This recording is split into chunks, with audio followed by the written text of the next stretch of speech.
A journalist, correspondent, TV presenter, all-round good man that I've hugely admired. Richard Quest is in India, and here he is in front of me. How are you? Good morning. Good morning.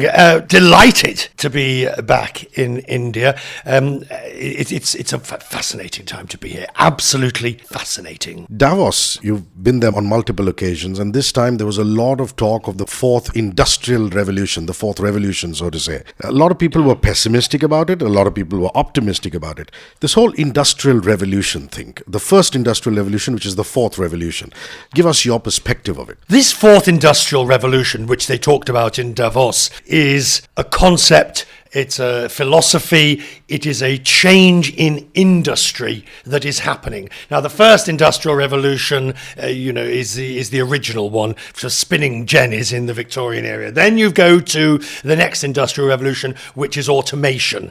Then you go to the first era of computers, which is the third industrial revolution. And finally, what Klaus Schwab calls the fourth industrial revolution is this. What is it? What is it? The description I saw brilliantly put was it's extreme robotics. It's hyper connectivity. It is artificial intelligence. If you don't understand what the fourth industrial revolution is, it's because it's just happening now. The third was computers, digitization, smartphones. The fourth is taking it to the next level. But this is the crucial part to understand about it. It's coming whether you like it or not. We can no more stop the fourth industrial revolution than hold back the tide. It is merely a question of how we manage it, how we handle it, and how we respond to it. In very simple terms, if a drone were to deliver a courier packet from my home to my office or to the radio station, then I would imagine a couple of blokes lose their job. So a few people are looking at it from a slightly pessimistic point of view. Would you be as pessimistic, or would you say there is optimism in that too? Remember what I said, we can't change it. It's going to happen. Now, some suggest 5 million jobs will go. Other people say that's absolute nonsense. The number will be 500 million jobs. Whatever the number, a country like India stands to both gain and suffer. If you look at the comments of certain people about, for instance, India has jumped many forms of industrial revolution so far. It jumped the computerization era. It jumped from landlines straight to mobile phones. It's going to do the same thing here. Who will lose jobs? There will be loss of jobs, or more properly, perhaps, jobs will not be created in the old style and tradition. So yes, a fundamental rethink on the skill set, the retraining necessary, the workforce required is going to be required. You've met so many interesting people in your journey as a broadcaster. Some memorable ones that I can think of is, your broadcast post the Greece crisis, meeting the Dalai Lama, all these wonderful people, royalty, of course. They are not the people that make, the Dalai Lama, His Holiness did, but they are not the people that make the big difference. I remember once being in Latvia or Lithuania, and I was talking to when they were about to join the European Union, and I was talking to this old woman whose pension had been cut, her healthcare had gone, her husband was disabled, and she's in her 70s. And I said to her, and she was clearly going to be worse off with the fall of communism. And I said to her, would you have communism back? You'll be better off. She grasped my hand, looked at me fiercely, this 84-year-old woman. She said, no, my children will be able to go to Europe.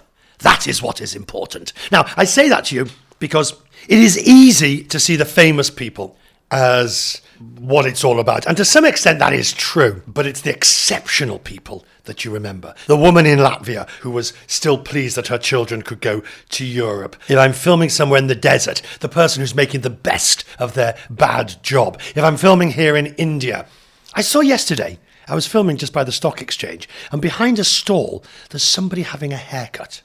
Some trader has got a chair, he's got his comb, he's got his scissors, and he's giving haircuts in the middle of the street. Now that, to me, I think, that's brilliant. I wasn't going to let him have a go at my hair, but that's brilliant. Absolutely brilliant, because that to me tells me something about the country, as much as meeting some CEO.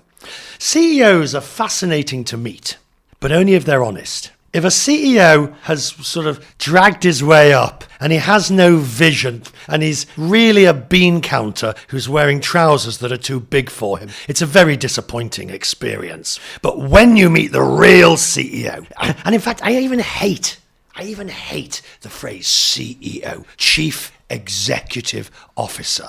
How corporate can you be? But when you meet that person, like Tony Fernandez of AirAsia, John Chambers, formerly of Cisco, who we met at the CNN Asia Forum, you realise you're in the presence of a form of greatness. They've created something. They have led. They have given inspiration. Yes, they've cocked it up on occasions.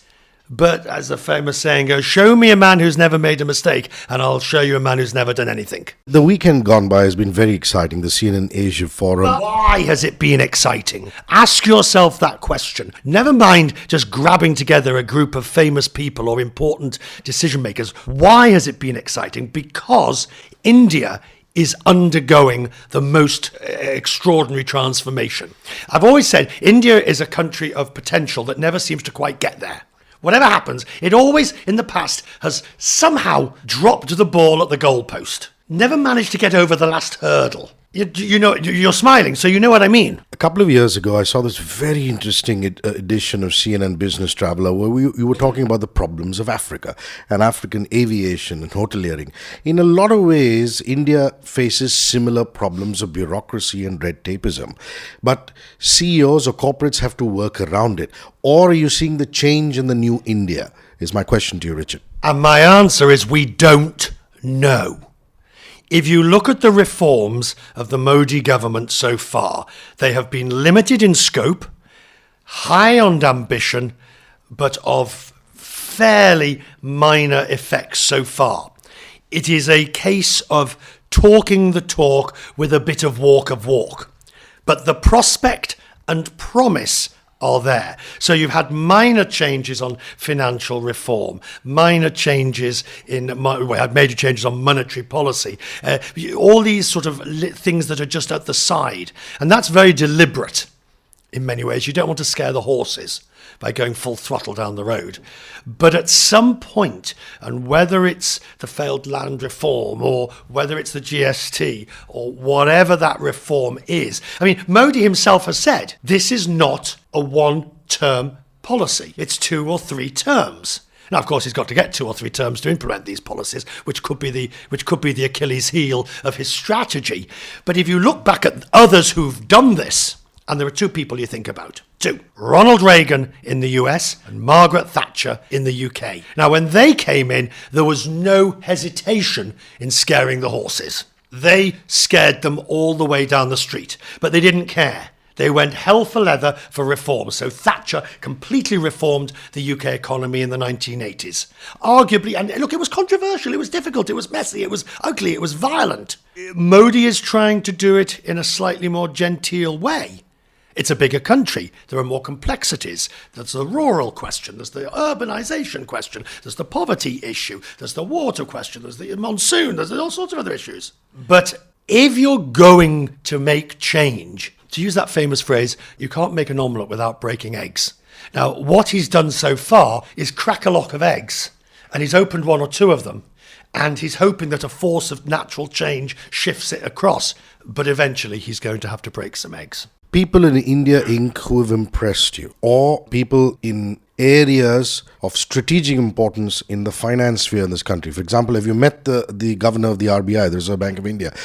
People who you've interacted with, interesting personalities in India Inc. Would you talk me through that? You know, Raghuram Rajan, fascinating man. I've known him for some years. He is a man completely at ease with himself. He suddenly finds himself as running the India's central bank.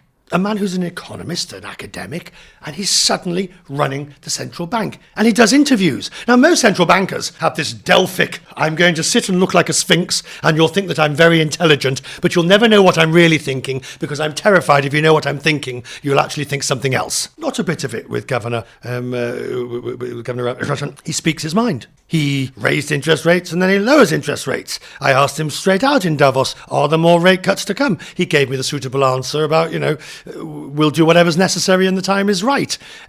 But I think that he is, in the sense that central bankers like Draghi at the ECB, Rajan at the RBI, completely got Yellen at the Fed, and of course Mark Carney at the Bank of England, they have to now speak.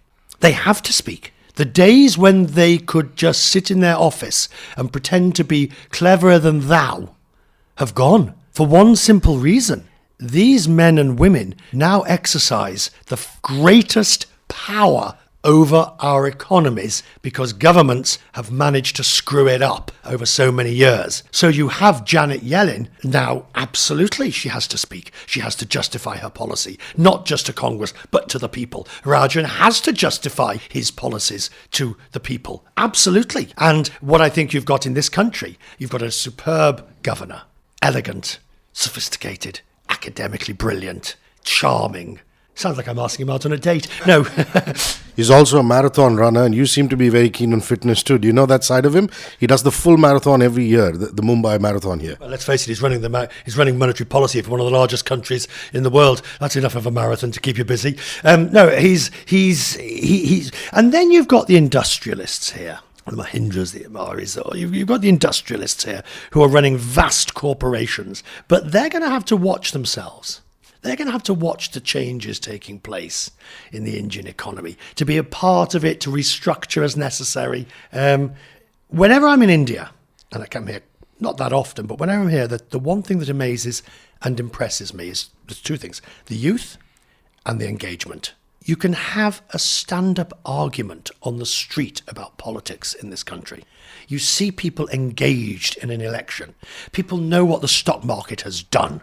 They know the latest scrip issue that's taken place. They have a view on it, and they're not afraid to tell you about it. India, as a democracy, is a unique entity. And every time I come here, I'm just amazed by it. You're actually a lesson to a lot of journalists out there, television broadcasters out there. Liverpool boy, works for the BBC, in New York City, working for CNN. It's been an eventful journey. A little birdie tells me you studied the law. My father said to me, look, you may not make it as a journalist. You better have a safety plan. And I like the law. And I have nothing against the law. I like criminal law. But I decided I really wanted to be a journalist. And I spent 14 years at the BBC. And I've actually been at CNN longer than the BBC. People come up to me in the street and they say, you used to be at the BBC.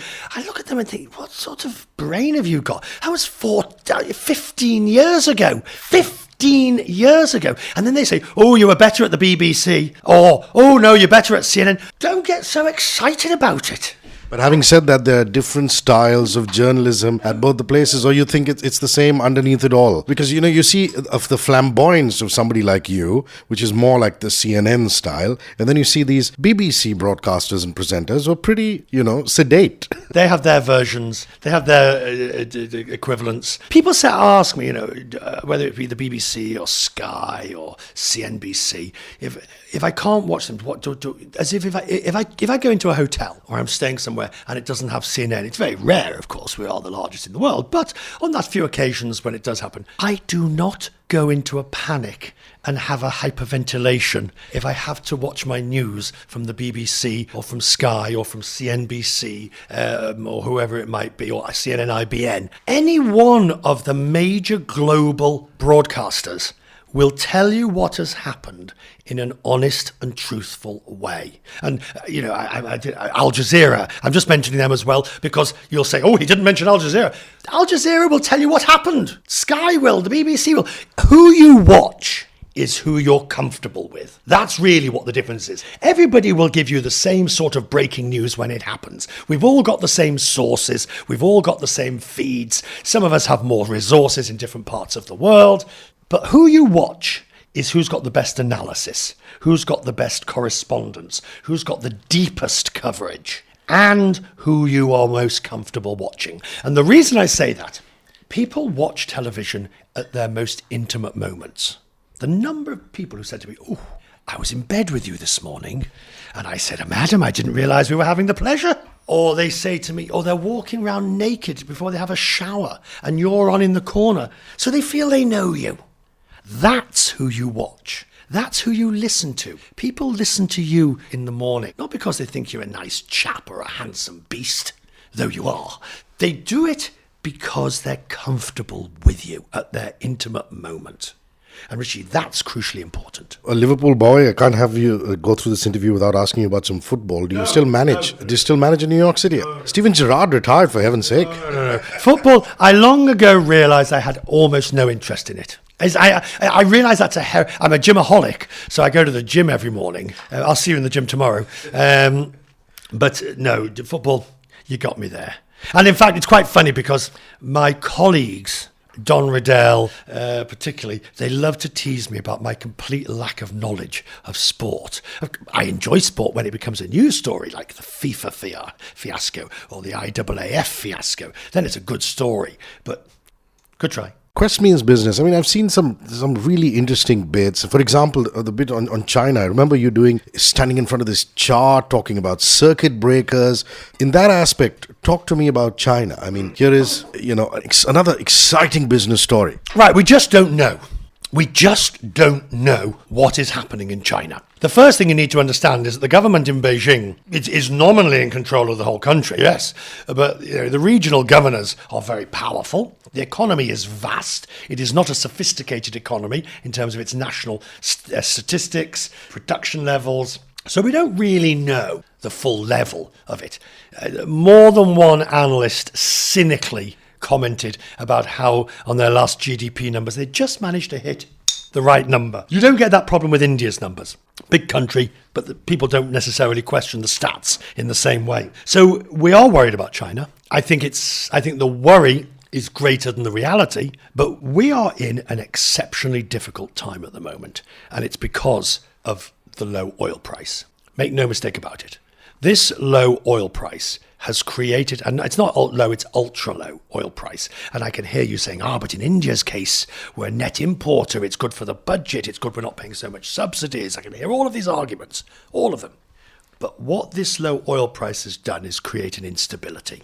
And the tentacles of that instability are now reaching around the world. And they're starting to suffocate the world's economy. And that's something that's dangerous. I'll give you 3 examples. Emerging markets with oil exporters. So Venezuela, Nigeria, Russia, Brazil, all countries like in deep financial trouble. Azerbaijan, Kazakhstan likely have to go to the IMF for money. You've got a high dollar as a result. That creates problems for those countries like the UAE, which have high dollar debt. Or a peg, Hong Kong with its dollar peg. That creates problems. In the United States, you've got a high dollar which is creating problems for oil exporters. For exporters like Boeing, Caterpillar, GE. That's a problem. You've then got oil companies in the United States going bankrupt. Record 300% more bankruptcies amongst the oil companies. That takes its toll in places like North Dakota, down in Texas. So put this together, and you end up with a spider. The analogy I can give you is it's like wearing a sweater that's got a loose thread that's got snagged on a nail. What happens to the sweater? It starts to unravel. And that's what's happening as a result of this instability in oil. It's very serious. Another poignant moment that I remember is when the Greek Prime Minister agreed to the package and you actually read out the letter on primetime television. That must have been one of the highlights of your career. No, I mean, I don't mean it in a happy sort of way. The talks had gone for 25 hours. It was all night. We were sleeping on the floor of the council building and we were sleeping on the floor of the European building, and they got a deal. We knew then this deal was going to be in trouble even before it was finished. And a year later, that's what we're seeing. Tsipras is in trouble in Greece. He's not only got problems with his pension reform and economic reform and privatisation reform, all the things he signed up to that at the time we knew he was going to have difficulty doing. And that in many ways is my biggest criticism with many of the European projects. They always manage to sign up for something that you know is going to fall apart. So-called pie crust promise. Pick it up and it'll fall apart. And now Greece has got the much more serious, immediate crisis of the refugees and the migrants coming across. So Greece, not only does Greece have an issue with reform, pensions, all the promises it made to the IMF and the EU, now it's got a problem with Schengen, being suspended from Schengen, the visa, the travel-free zone, and it's got a problem with refugees. And, as the Dutch Prime Minister said to me in Davos, they've only got about 8 weeks before the spring and the refugee crisis really picks up again. So Greece is well and truly in it up to its neck, and it's going to be much more difficult this time because Tsipras does not have that swell of support from the public that he had a year ago. He'd just been elected, he'd called his referendum, he had the support of the public. They voted no. He miraculously turned a no referendum vote a week later into a yes agreement. Now, a year on, the public are not buying it. So Greece is back on the agenda, absolutely. For people who didn't go to the Make in India over the weekend, who were the speakers of the CNN Asia Forum? Would you run us through a bit of that, please? On the panel that I presented on Sunday, I had Anand Mahindra and Kumar Birla, both of whom were absolutely fascinating because they are the men who are responsible for large tracts of the economy and have to deal with issues like you've talked about, the fourth industrial revolution. Mahindra with his scooters in the United States, or his new SUVs and the changes that he's making. Then you've got Tony Fernandez, AirAsia, dealt with one of the worst crises he's ever had to face in his life. Then you've got John Chambers of Cisco, led Cisco, rumoured never to have had lost his temper with anybody while he was there. But what's the verdict on his time at Cisco? What can these men and women teach us about leadership? It's very interesting, very difficult, and I think what we heard was an excellent insight into it. Life in the newsroom seems very chaotic. What would you like to tell young kids out there who are just out of journalism school, broadcast school, who want to join the industry? I wouldn't say the secret, but Richard Quest's advice on being a television journalist. There are really two or three things. Firstly, be skeptical but not cynical. All right? So wonder if somebody is telling you the truth, but don't automatically assume they're not. Secondly, have a love for it. You know, I've always loved morning programs like this because, Hrishi, when you wake up and you go to work, you are really saying to your audience, your listeners, this happened since you went to bed. And I'm going to tell you what happened, and I'm going to tell you why it's important. And finally, if you're going into television or radio journalism, never, ever, ever forget you are nothing more than a voice or a light in a box in the corner of the room that somebody can switch off. If you start believing that you are curing AIDS or solving world poverty, you are an arrogant, pompous who needs basically to go and clean the streets. You are nothing more than a light or a voice in the corner of the room that the listener and viewer can switch off when they've had enough of you. Last few questions. On your numerous trips to India, have you switched on the television or nighttime news in India? What is your opinion? Last night, I watched the evening newses of both our own CNN IBN and its various competitors. I absolutely love it. I love it. How many more flashing things on the screen can you put? How many more banners screaming? It's like a Bollywood movie, isn't it? It's brilliant. It's amazing. But then I watched some fascinating interviews by, again, our sister network, CNN IBN, on there is some very nasty dispute at the moment about a university, JNU University, where I think the president of the university has been arrested over some comments that were said. I don't know the full details of the story. But one of the things I love about it, I watched the anchors and the reporters on all the channels absolutely get their rubber gloves on and get down and dirty into the story. Anybody who has any doubt about the strength of Indian democracy, the vitality of Indian journalism, you watch India at 9 and you'll see metaphorical blood on the carpet as these journalists go into battle. Poor man looked like you after you'd finished with one interview. I would love to have more journalists like that. I would absolutely love to. This is journalism at its rawest, its best, its most probing, its most aggressive. It's phenomenal to watch. What's your favorite travel destination? What kind of music do you listen to when you're not working? Okay. So my favorite travel destination is pretty much anywhere. You know, we've got a place in Spain which I just love to go to. It's on the beach. I can just go and chill. London or New York, I go backwards and forwards. It sounds so arrogant when I start talking about where I go. I mean, it's anywhere, frankly. I like sitting on the plane, watching the world go by. So that's that. Okay, so I'm really sad. I have the same 100 songs on my iPhone, and I just listen to them. And occasionally, I will hear a piece of music where I'm somewhere in a shop or a restaurant, and I like it, so I'll Shazam it. Yeah, I can Shazam. And I'll see what it was, and then I'll immediately download it. So it's a bit of Kylie when I want to be upbeat. It's a bit of Frank Sinatra when I want sitting on a plane, looking out the window, thinking about it. It's a bit of the Beatles because I come from Liverpool. It's everything. It's everything and anything. My last question is, you're almost viewed as a hero in the LGBT community, particularly in India, because there are marches on the road, people are indulging in parades. It's wonderful. And slowly people are coming out and also fighting for their rights here, So what is your message to everybody who's part of that community? People who are in mainstream professions, who are often thinking twice about coming out, and you did it so bravely. Okay, it's very simple. You first of all have to understand and accept what the law is and how it can be changed.